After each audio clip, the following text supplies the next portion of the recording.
Good morning. If we haven't met yet, I'm Jessica Parker. I'm a holistic health coach. I'm a fitness instructor. I have a master's in health psychology, which just means I like looking at the big picture, the root cause, and putting it all together instead of just kind of surface level health. I really enjoy it. I really enjoy nerding out on all of this stuff. But today I want to talk about having success with keto. The things I'm going to say really can be applied to anything, but I just happen to be a keto coach. I primarily work with women because I am one, and I think hormones are such an important piece of anything you do with your protocol having to do with your health. So what people really get tripped up on all the time has to do with their mindset, and I don't think people really quite understand that that's where they're getting stuck. We tend to dive into things thinking, okay, like just being gung-ho and I'm going to do this without really taking the steps to make lasting change. And what does that mean? Well, I love Tony Robbins. I don't know if any of you guys follow him, but he really talks a lot about our habits and about ritual. And that's where it all boils down to. Like, having success has to do with creating new rituals, new standards, new habits. And so you have to really step back, and you can't just say, okay, I'm going to go from point A to point B and it's going to be amazing. You have to get the meat of it, figure it out. You really do. You have to become really conscious about those little steps that you're taking. You have to pick it apart and decide, okay, if I want to go from here to here, what are those little daily things that I'm going to have to be doing? My dog is in here. You probably hear her. And be honest with yourself about it. What are the things that I'm doing right now that are getting in the way of where I want to be? And what are the things I need to implement? And you might not understand all of what you need to implement yet, especially if you're starting a new program. But there are things that we can really be honest about. Like if you look at, okay, I'll give you an example. So during this pandemic, I lost 10 pounds. What the heck? You know, most people are like, the COVID-19 or whatever.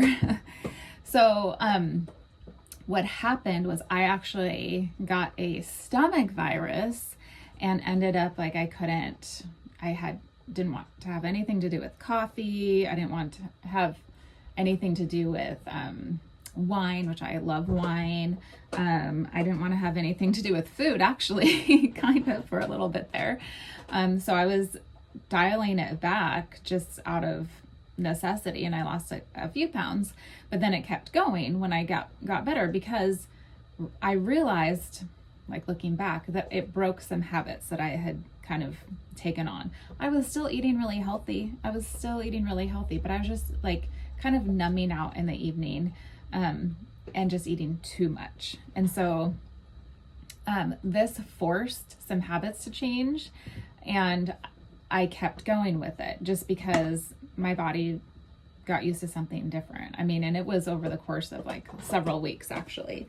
So my point is that we get into these stuck places and we don't even really realize it. You know, I was still eating really healthy and my weight had kind of crept up, and I was like,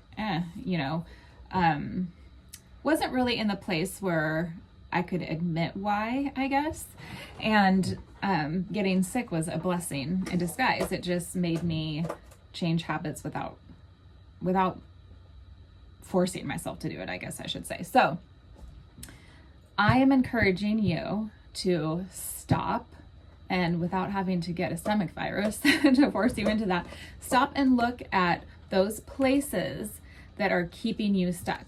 What are those places and what do you need to do? So I used to always think about this being a runner. You know, I can't just say I'm a runner and not run, right? So what is it that you're needing to implement that you're not doing, and what is it that you need to stop doing? So it might be, you know, that I've heard a lot of excuses over the years, and one is like, well, I get together with my family every week or maybe several times a week, and you know, we have dinner together. I can't just not, you know, eat what they're eating or whatever. So where do you need to change? What do you need to change there? It doesn't need to be a talk with them and like, no, I'm not going to eat these things. We're going to do some healthy things. I'm going to have some healthy options.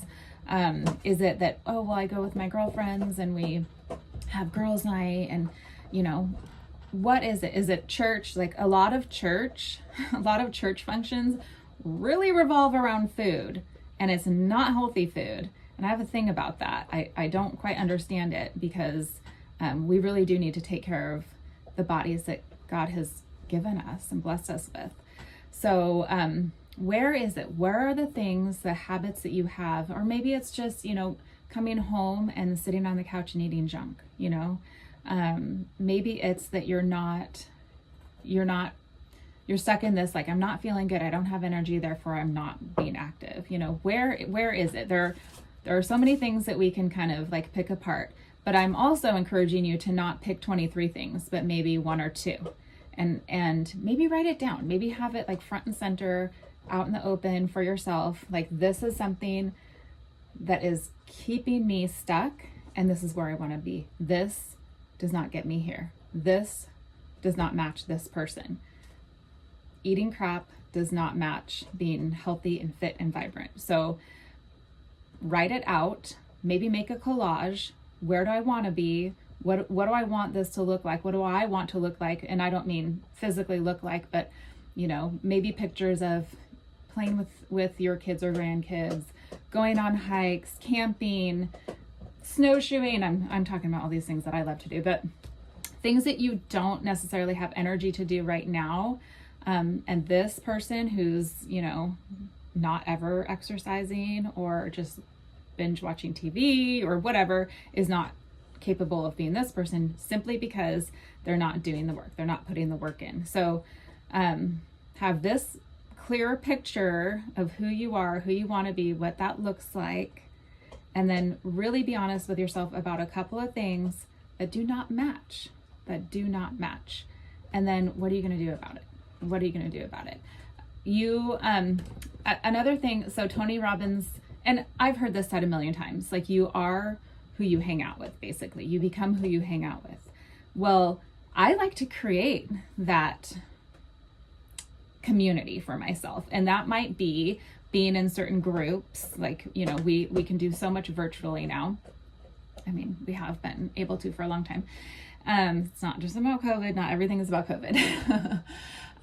But finding these people, finding these groups, setting your environment up in your home, whether it's, like I said, collages are awesome, vision boards, getting books and magazines, pinning things on Pinterest, things that inspire you and things that you're going to be implementing into your life. So not just dreaming about it, but doing it.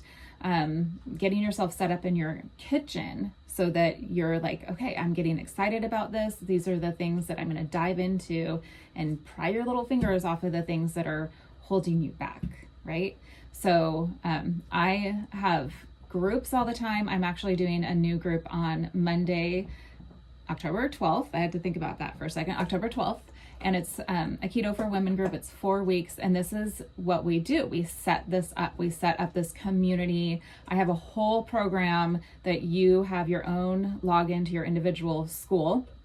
You can print things out if you want, all the meal plans and all the guidance and food lists and all the things. But then you also have this private Facebook group that I have where you're with other women who are on the same journey as you. And I'm in there every day bugging you with guidance, and you can ask questions, and we just are on this journey together. I think it's so important that you set yourself up for success by doing this multi-dimensional thing, making sure that you're hanging out with the people that are on the same journey, that are going to be encouraging you and inspiring you, and that you can do that with in turn. But also, setting yourself up for success with these daily habits, inspiring yourself all the time. If anybody wants to share any of this, like okay, this is a vision I have for myself, and these are 1 or 2 things that I need to change, and I'm going to, I would love to hear.